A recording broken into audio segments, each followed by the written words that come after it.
예, 안녕하세요. 아이콥 협동조합 연구소의 이항숙입니다. 제가 감기가 좀 걸려서요. 중간에 물을 조금씩 마시면서 할 수도 있어요. 조금 양해 부탁드립니다. 그리고 저는 자료에 충실해서 진행하도록 하겠습니다. 예, 오늘 발표 내용에 대해서 간략하게 말씀드리면 그 지속가능 발전 목표 SDGs와 협동조합의 관련성이 무엇인가, 그리고 그 안에서의 그 세계 협동조합의 사례에 대해서 조금 소개해 드리겠습니다. 그다음에 그 세계에 대해서 봤으니까 이제 한국 협동조합, 그 중에서도 그 제가 이제 아이쿱 협동조합 연구소는 그 아이쿱 생활협동조합 그 80여 개 회원의 조합원에 의해서 만들어진 연구소이기 때문에 그 한국 생협에 대해서도 잠깐 말씀드리겠습니다. 그리고 그 이유에 대해서는 그 지속가능 발전 목표 실전 방향에 대해서 좀 고민해보는 그런 내용에 대해서 말씀드리도록 하겠습니다. 그 내용은 다 아시지만 그 17개가 채택되었고, 이게 2016년부터 2030년까지, 그리고 이제 하나하나 볼 지금 내용은 아니겠지만 어쨌든 이런 목표가 그 17개가 정해졌다라고 보실 수 있겠습니다. 그 협동조합이란 무엇인가? 이게 정의인데요. 공동으로 소유하고 민주적으로 운영하는 사업체를 통하여 공통의 경제, 사회, 문화적 필요와 욕구를 충족시키고자 하는 사람들이 자발적으로 결성한 자율적인 조직을 협동조합이라고 합니다. 그래서 이 원칙에 따라서 그 협동조합이 운영이 되고 있는데, 그 제1원칙은 자발적이고 개방적인 조합원 제도, 두 번째는 조합원에 의한 민주적 관리, 세 번째는 조합원의 경제적 참여, 네 번째는 자율과 독립, 다섯 번째는 교육 훈련 및 정보 제공, 여섯 번째는 협동조합 간의 협동, 제7원칙이 그 지역사회에 대한 기여. 이 7원칙에 대해서 굉장히 그 염두에 두면서 사업과 활동을 같이 하고 있는 조직이라고 볼 수 있습니다. 그 세계 협동조합 모니터 보고서에서 2013년도 말 기준으로 76개국 2,829개의 협동조합을 조사한 결과 그 매출 규모가 2조 9,508억 미국 달러 수준으로 나왔고, 그 조사 결과에서 가장 많은 부분을 차지하는 부분은 농업 및 그 식품 산업, 그러니까 뭐 농협이라든가 생협이라든가 이런 부분이 27%로 가장 많았고, 그 다음에 도소매가 16%, 금융, 그러니까 우리나라에 있던 뭐 신협이라든가 이런 곳이 21%, 의료 및 돌봄 부분이 4% 정도로 나왔습니다. 이거는 이제 76개국 2,829개를 대상으로 했기 때문에 더 많은 숫자가 있다고 보실 수 있겠습니다. 여기 좀 글자가 작은데요. 그 ILO랑 ICA가 그 협동조합과 지속가능 발전에 대해서 보고서를 낸 게 있습니다. 그 포스트 2015 논의에 대한 기여라고 해서 거기에 그 지속가능 발전에 협동조합들이 얼마나 그 기여를 하고 역할을 하고 있는지에 대해서 사례를 쭉 모아놓고 많은 역할을 하고 있다라고 이제 보고서 내용은 주 내용인데, 그 안에 몇 가지를 말씀드리자면, 처음에는 의약협동조합 같은 경우에는 조합원에게 그 순수한 적정 가격의 의약품을 제공한다. 그래서 1970년대 말 터키에서는 그 약품 제공업체가 수입 약품에 의존한 상황이었으나 그 도매업체가 외국 통화만 받아 많은 약국이 파산하거나 의약품 가격을 인상하거나 의약품을 위조하는 일이 벌어졌다. 그래서 1989년에 결성된 약국협동조합연합을 통해 작은 약국은 협동조합의 집단적 구매력을 이용해서 순수한 적정 가격의 의약품을 공급하는 혜택을 받을 수 있었다. 라고 해서 의학협동조합의 사례를 말하고 있고요. 두 번째는 그 낙농업 협동조합의 가구, 식품 공급 다각화는 영양과 수입을 개선한다라는 내용에서 그 내용으로 그 서부 카메룬의 폼보트 우유 배달 조합의 그 조합원은 그 우유 소비를 높이고 뭐 우유 공급을 공급하는 뭐 그런 여러 가지 개선 사항에 대해서 또 그 예를 들고 있습니다. 그래서 그 추가 수입은 아동의 학교 수업비나 가족의 위급 상황이나 조류 및 염소 사육 등 뭐 다각화에 쓰였다라는 내용으로 정리하고 있고요. 그 다음 내용에는 이제 협동조합이 일자리 창출에 얼마나 노력을 하고 있느냐에 대한 내용인데, 뭐 미국과 같은 경우에는 200여 개, 그리고 프랑스 같은 경우에는 100여 개, 이탈리아는 110여 개, 브라질 같은 경우에는 274,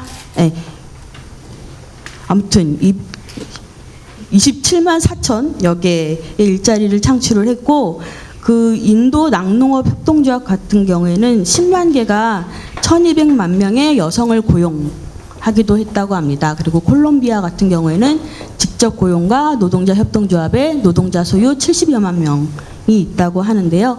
이것은 그 밑에 출처가 있으니까 들어가서 한 번씩 보실 수도 있을 것 같습니다. 그리고 밑에 보면 네덜란드 같은 경우에는 그 농민들이 직접 그 환경에 대해서 규제를 하면서 환경농업 협동조합을 만들고 그 스스로 규제하고 자신들이 농업에서 환경 목표를 현실화하는 그 지역에서 그 효과적인 수단을 개발하는 이러한 역할을 한다고 하는 예도 살펴볼 수 있었습니다. 그래서 협동조합은 아까 말씀드렸다시피 세계가 지속가능 발전을 현실화하기 위해서 목표로 제시한 모든 영역에 이미 존재한다고 보실 수 있는데요. 그래서 10억 명의 그 사람들이 조합원으로서 또는 그 고객으로서 직원으로서 또는 참가자나 소유자로서 둘 다든 어떤 방식으로든 그 협동조합에 참여하고 있다고 지금 추정되고 있습니다. 그래서 지금 협동조합 같은 경우에는 1억 명 이상의 일자리를 창출하고 있고 세계 인구의 절반에 가까운 이들의 생계가 협동조합 사업체로 보장받고 있는 것으로 추정되고 있습니다. 그래서 그 MDGs를 뒤을 그 SDGs 실행에 있어서 협동조합의 역할이 매우 중요하다고 이제 보실 수 있겠습니다.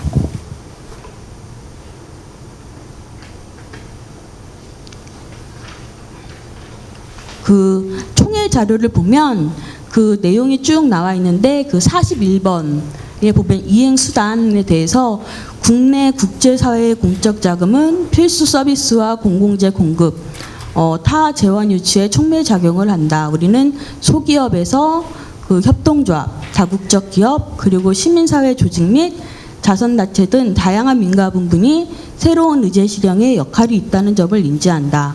그래서 이 이행 수단 안에서 협동조합을 언급함으로써 이런 그 SDGs의 그 이행 역할의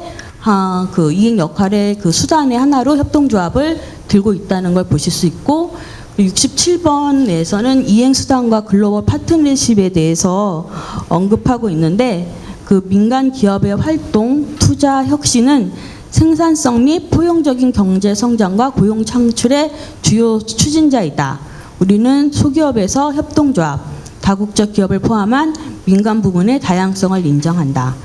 우리는 민간 부문이 지속가능한 발전을 위해 창조성과 혁신을 발휘할 것을 요구한다. 우리는 유엔 기업과 인권 이행 원칙 및 국제노동기구 노동기준, 아동의 권리 조약 및 주요한 다국적 환경협정 등의 조약 당사국들의 각 합의에 따라 노동자의 권리와 환경, 보건 기준을 준수하면서 역동적으로 충분히 기능하는 민간 부문의 활동을 발전시킨다라고 해서 여기서도 그 글로벌 이행 수단에서의 그 협동조합의 역할, 그리고 글로벌 파트너십을 강조하고 있는 것을 보실 수 있습니다.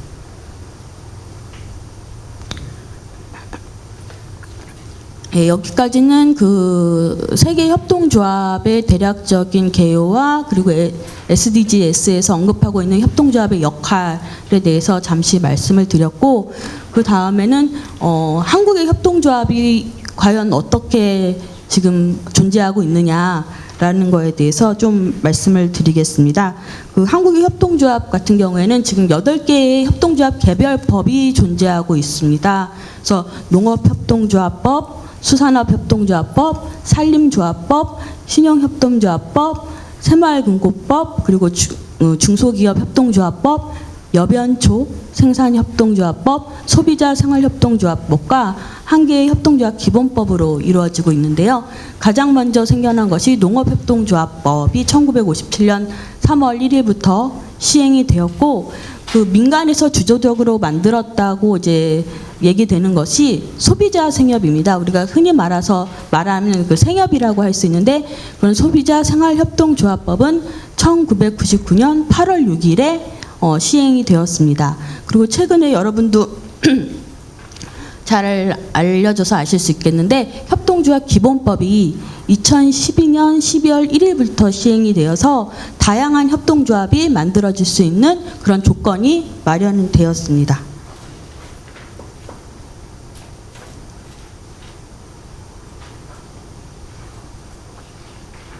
예, 그래서 이거는 그 홈페이지 뭐 협동조합이라고 이런 그 포털 사이트에서 검색을 하시면 바로 협동조합의 그 최근에 협동조합 기본법에 의해 설립된 협동조합이 매일 그 통계가 업데이트되는 거를 보실 수 있습니다. 거기에 보면 일반 협동조합, 그리고 일반 협동조합 연합회, 사회적 협동조합, 그리고 사회적 협동조합 연합회, 이렇게 4가지 분류가 돼서 그 통계 자료가 나가고 있는데, 그 2012년 12월 1일 그 협동조합 기본법이 시행된 이후에 만들어진 게 일반 협동조합이 7,935개.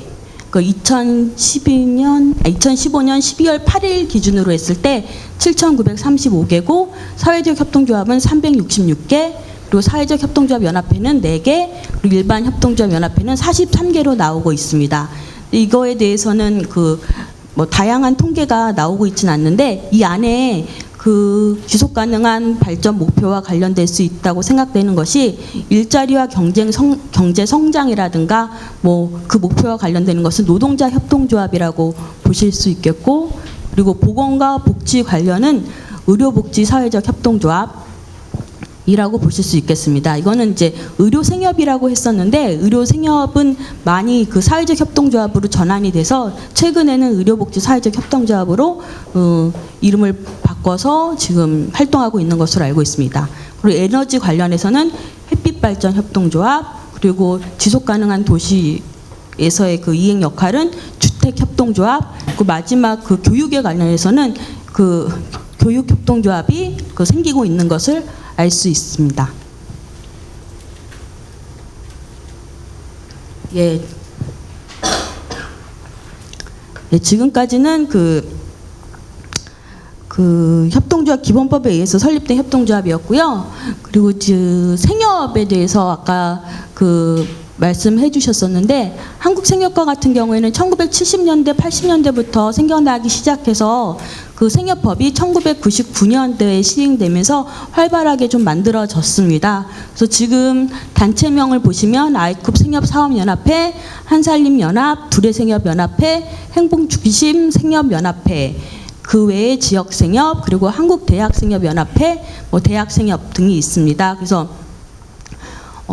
지금 그 안에 그 아이쿱 생협사업연합회 같은 경우에는 그 자발적으로 생겨난 지역생협들이 80여 개가 있고, 그 80여 개가 연합체를 만들었습니다. 그게 아이쿱 생협사업연합회라고 보실 수 있는데, 그런 회원조합 수가 쭉 나와 있고, 그 생협 총계가 185개, 조합원 수는 100만여 명, 그리고 사업 공급액은 1조 정도에 달하고 있습니다.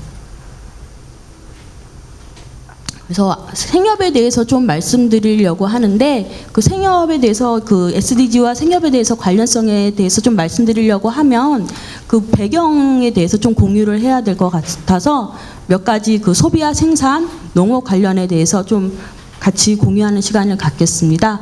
그 소비와 생산 농업 문제에 대해서는 그 뭐 기아와 영양실조는 뭐 세계 인구의 12.5%가 영양 결핍 에 있다고 하고, 그러면서 또 다른 한편에서는 식량 낭비가 계속 이루어지고 있는 상황입니다. 그리고 또 하나는 그 기후 변화, 도시화로 인해서 경작 면적이 축소되고 있고 생산량 등이 감소되고 있는 상황이고, 이러한 상황 속에서 식량 안보 개념이 대두되고 있는데요. 이거는 이제 직접적으로는 가격 폭등 등 그 식량 위기에 대한 그 대처 방안을 논의하면서 등장하게 됐습니다. 1973년 그 유엔 식량 농업 기구 총회에서 처음으로 논의되기 시작했고, 그 국제 오일쇼크라든가 아프리카 기근 등으로 국제적으로 관심이 증가했습니다. 그래서 식량 안보에 대한 그 또 다른 이해는 뭐 국가 안보 차원에서 바라보는 설정도 있습니다. 그래서 그 이러한 식량의 위기 속에서 자연의 재생성을 훼손하지 않는 농법으로 미래의 인류에게도 식량 자원을 물려줄 수 있는 지속 가능한 농법, 그러니까 유기농법이라든가 자연을 훼손하지 않는 농법이 최근에 대안으로 제시되고 있습니다. 또 하나는 이제 한국 농업과 식품 안전에 대해서 좀 더 자세하게 구체적으로 보시면, 뭐 그 식량 자급률, 우리나라 같은 경우에는 이게 이제 식량 자급률 같은 경우가 그 국민의 국내 식량 소비에 어느 정도 대항하고 있는지를 보여주는 지표로 식량 안보 수준을 평가하는 척도로 인식되기도 하는데, 그 2014년에 식량 자급률은 49.8%, 곡물 자급률은 24% 정도였습니다.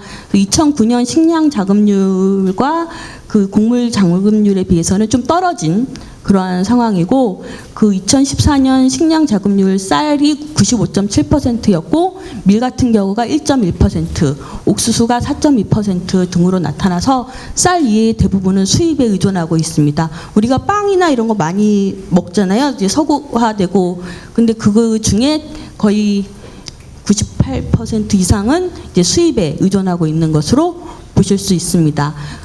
또한 한국은 매년 800톤 이상의 이상의 내외의 GMO를 수입하고 있다고 알려져 있는데, 그 세계 1, 2위의 수입 대국입니다. 특히 대두라든가 옥수수 수입 물량의 약 70%가 GMO로 추정된다고 나타나 있는데, 이러한 그 GMO의 표시 제도가 제대로 마련되어 있지 않은 상황입니다. 그래서 식용유, 간장, 그리고 뭐 당류 등이 GMO 표시 대상에서 지금 제외되어 있는 상황이어서 그 식량 자급률 향상을 위한 노력과 함께 식품 안전을 위한 다양한 장치와 제도가 필요한 상황입니다. 그리고 그 2001년 출범한 그 WTO DDA 협상이 선진국과 개도국가의 의견으로 지연되는 가운데 그 FTA 체결이 활발하게 이루어지고 있으며, 그리고 TPP 그리고 TTIP와 같은 새로운 형태의 지역 경제 통합의 움직임이 나타나고 있습니다. 근데 한국은 지금 지난 10년간 52개국과 15건의 FTA를 체결하였고, 그중 11건이 지금 발효된 상황이어서 그 농축산물 시장 개방에 대한 우려가 계속해서 심각해지고 있는 상황입니다. 그래서 지금 생협과 같은 경우에는 뭐 배경 지식에서도 보셨다시피 그 두 번째 그 기아의 종식, 식량의 안보, 영양 상태 개선 및 지속 가능 농업 증진과 같은 두 번째 목표와도 관련이 있고, 12번째 지속 가능한 소비와 생산 패턴 보장과 또 밀접하게 관련이 있습니다. 물론 다른 목표들과도 관계가 있긴 하지만 이 두 가지를 직접적으로 보실 수 있는데, 그 안에서는 뭐 농업 생산 세부적인 목표를 보면 농업 생산성 및 소득 증대라든가 국가 지역 및 국제 차원에서의 종의 다양성 보호, 그러니까 이제 어떤 거는 좀 세부적으로 들어가 있는 목표도 있고, 어떤 거는 이제 국가나 국제적 차원에서 진행돼야 되는 목표도 있는 것을 보실 수 있습니다. 12번째 목표는 뭐 지속 가능한 소비와 생산, 그래서 천연 자원의 효율적인 사용과 지속 가능한 관리가 필요하다. 그리고 생산 과정에서의 식품 손실 저감, 소비 과정에서의 음식물 쓰레기 감축 등이 필요하다. 그리고 재활용, 재사용을 통한 그 폐기물 발생 감소가 필요하다. 뭐 이런 그런 거를 세부 목표로 내세우고 있습니다. 그래서 그 생협의 역할에 대해서 말씀드리자면 친환경 농산물을 빼놓을 수가 없는데, 그 생협이 처음부터 유기농업과 친환경 농업을 제창하면서 만들어졌기 때문에 우리나라 생협은 1980년대 친환경 유기농식품 직거래를 중심으로 사업을 시작해 왔습니다. 그래서 지금 대략적으로 2011년 자료라서 좀 예전 건데 전체 농산물의 5%, 한국 식품 규모의 0.5%, 그리고 그 당시 4조 원으로 추정되는 친환경 농산물 시장의 약 15% 수준에 해당한다고 밝혀졌고, 지금은 이거보다는 더 높은 수준일 거라고 추정할 수 있습니다. 그래서 생협은 생산자와 소비자가 직접 계약 재배를 하고, 또 하나는 이제 중간 유통 단계가 없기 때문에 물류 효율화를 통한 안정적인 생산과 안정적인 가격을 유지할 수 있다. 그래서 몇 번 언급해 드렸는데, 아이쿱 생협 같은 경우에는 생협에서 지금 회원 조합 수라든가 뭐 이렇게 해서 좀 대표적인 생협인데요.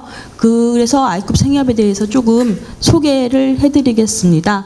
아이쿱 생협과 같은 경우에는 2014년 말 기준으로 해서 사업액이 4,834억 원 기준이고, 조합원 수는 21만 명 정도 됩니다. 그리고 회원 조합이 80여 개. 아까 전에 말씀드렸지만 자생적으로 생겨난 회원 조합들이 스스로 연합회를 만들어서 활동하고 있는 단체입니다. 그래서 조합들이 80여 개.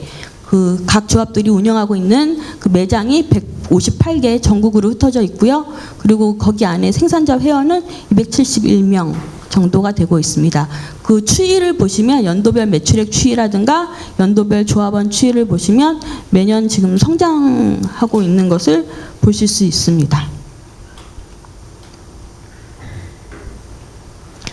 예, 그래서 좀 구체적으로 생협이 같은 경우에는 직거래를 통해서 생산자와 소비자의 중간 단계를 없앤 그런 직거래를 통해서 지속 가능한 소비와 생산을 촉진한다고 말씀드렸는데, 그 안에서도 아이쿱 생협과 같은 경우에는 윤리적 소비라는 가치를 내세워서 지금 실현을 하고 있습니다.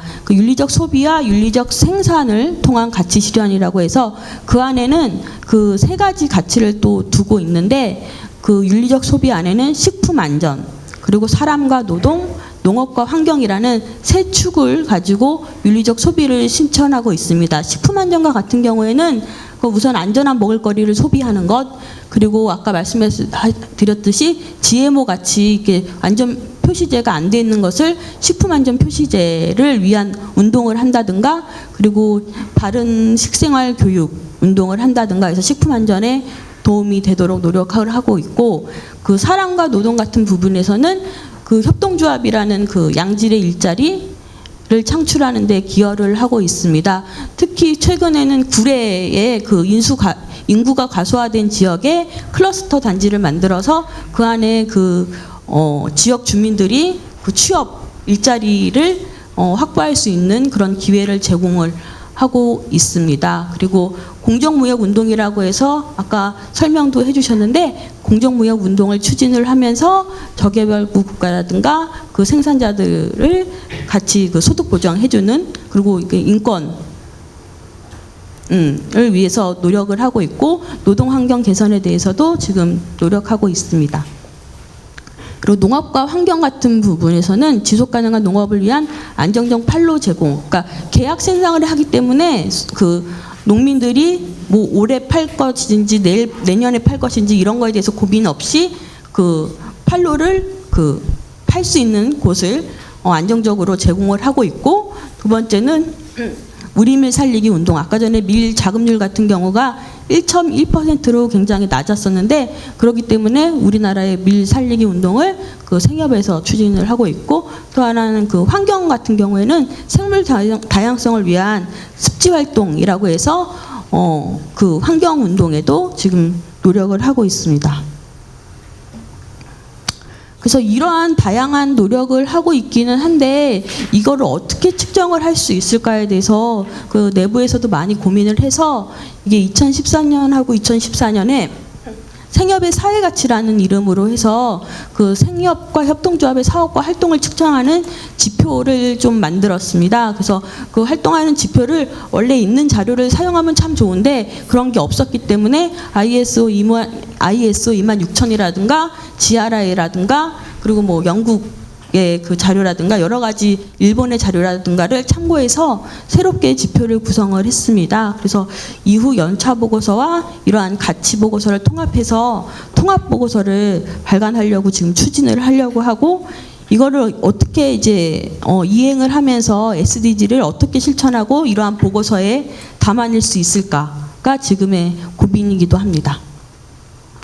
그 사행협의 사회가치 보고서의 내용을 잠깐 보시면 주제는 7대 핵심 주제로 나눠서 조직 거버넌스, 인권 및 노동 관행, 환경, 공정 운영, 그리고 이용자 그 이슈, 그리고 지역사회, 경영 기반으로 나누고 있고 그 안에 28개 평가 항목, 그 평가 데이터는 70여 개입니다. 그래서 70여 개가 좀 많다는 의견이 좀 많아서 최후 이후에 좀 수정하면서 보완하려고 합니다. 그래서 이거를 매해 비교 평가를 위해서 정량 평가를 추구를 했고 정량 평가가 어려운 7개 항목에 대해서는 평가당 평가를 좀 진행을 했습니다. 죄송한데 지금 몇 분 정도 남았어요? 모르시나요? 5분 정도. 예, 그래서 여러 가지 그 7가지 주제 중에 그 두 번째 거 인권 및 노동 관행에 대해서 잠깐 말씀드리면 그 평가 항목은 고용 및 고용 관계라든가 근로 보건 및 안전, 인적 개발 및 훈련, 사회적 보고라는 그 평가 항목을 4개 정도 만들고 그 안에서 평가 데이터를 그 수집을 하고 그거를 2002년, 2013년 그 측정하는 기준을 가지고 측정을 해 보았습니다. 예. 그 이러한 측정을 하고 이거를 어떻게 이제 매해 보완을 해나가면서 계속 해나갈 수 있을까가 고민인 이때에 또 하나의 이슈가 생겼는데 이제 SDGs죠. 이거를 이제 협동조합에서 어떻게 이행을 하고 또 생협의 단위에서는 또 어떻게 그거를 활용할 수 있을까에 대해서 지금 고민을 하고 있는 차에 그 올해 2015년 11월 11일부터 13일에 그 ICA 그 터키 안탈라에서 총회가 있었다고 합니다. 그 ICA라는 국제협동조합 연맹인데 그 2016년 그 세계협동조합 날 주제로 2030년을 향한 협동조합 지구 차원의 지속 가능 발전의 파트너십을 제안을 하고 승인이 되었다고 합니다. 그래서 그 지속가능 발전 목표는 이후 세계 발전에 있어서 핵심적인 이정표가 될 것으로 예상을 하고 있고 또 하나는 그 ICA는 그 국제협동조합 연맹은 그 지속가능 발전 목표의 실행을 2016년에 가장 중요한 기회로 인식하고 더욱 발전된 어드보커시 활동을 전개하기 위해서 그 세계 협동조합의 날을 활용해서 그 지구 차원 국가 지역 기관들과 그 협동조합 기관들이 파트너십을 맺어서 함께 청사진 목표에 공헌하면서 지속가능한 개발 목표를 달성하고자 한다라고 밝혔는데 이 예시를 잠깐 보시면 이거를 이제 했으면 좋겠다라고 밝힌 거죠. 그래서 빈곤 근절에 대해서는 이 목표가 뭐 1-3인가 3인가 그럴 텐데 2030년까지 뭐 빈민과 취약계층의 회복력을 구축하고 기후와 관계된 극심한 그 생활들과 여타 다른 경제적, 사회적 환경적인 충격들과 재앙들에 대한 노출과 취약성을 감소시킨다라고 이제 그 SDGs의 그 지표가 있다면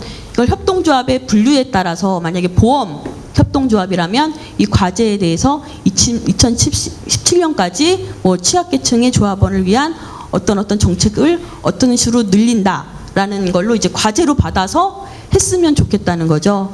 그 뭐 농업협동조합 같은 경우에는 2016년까지 지속가능한 개간 프로젝트를 뭐 실행한다라든가 학교협동조합 같은 경우에는 2018년까지 무슨 학생 수를 늘린다라고 이제 과제를 받아들여서 했으면 좋겠다고 제안을 한 거고 이거를 이제 ICA라고 해서 국제협동조합 연맹에서 제안을 하고 승인을 했기 때문에 이걸 이제 한국에서 받아들이는 이 우리들은 어떻게 해야 할 것인가에 대해서 지금 고민을 하고 있습니다.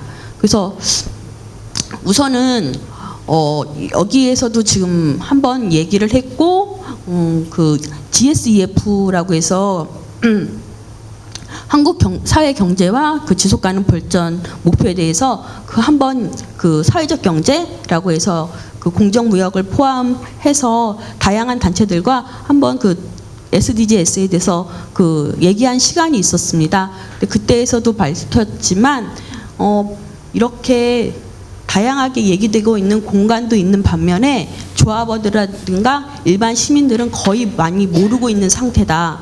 따라서 교육 및 홍보가 필요하고 그리고 포럼이라든가 캠페인 등이 중요한 시기일 것이다. 우선 초창기에는. 그리고 그 다음에는 협동조합과 사회적 경제 영역에서 실행 가능한 구체적인 목표 설정과 실천 합의가 매우 중요한 상황이라고 볼 수 있겠습니다. 지금 목표를 아까도 이제 여러 가지 보여드렸지만 그 살펴보면 좀 광범위한 것도 있고 포괄적인 내용도 있고 어떤 거는 실천할 수 있겠다 싶은 목표도 있고 다양한 목표들이 많기 때문에 이것을 그 구체적인 목표로 실정하는 것이 필요하겠고 또 하나는 협동조합뿐만 아니라 다양한 단위에서 논의하고 실천에 합의하는 것이 필요하겠다고 생각이 듭니다.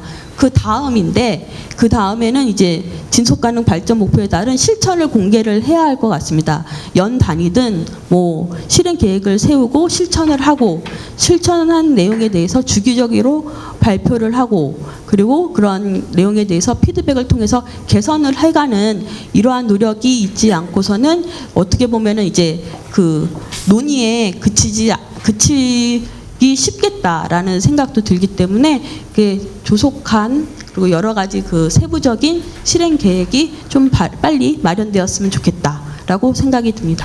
이상입니다.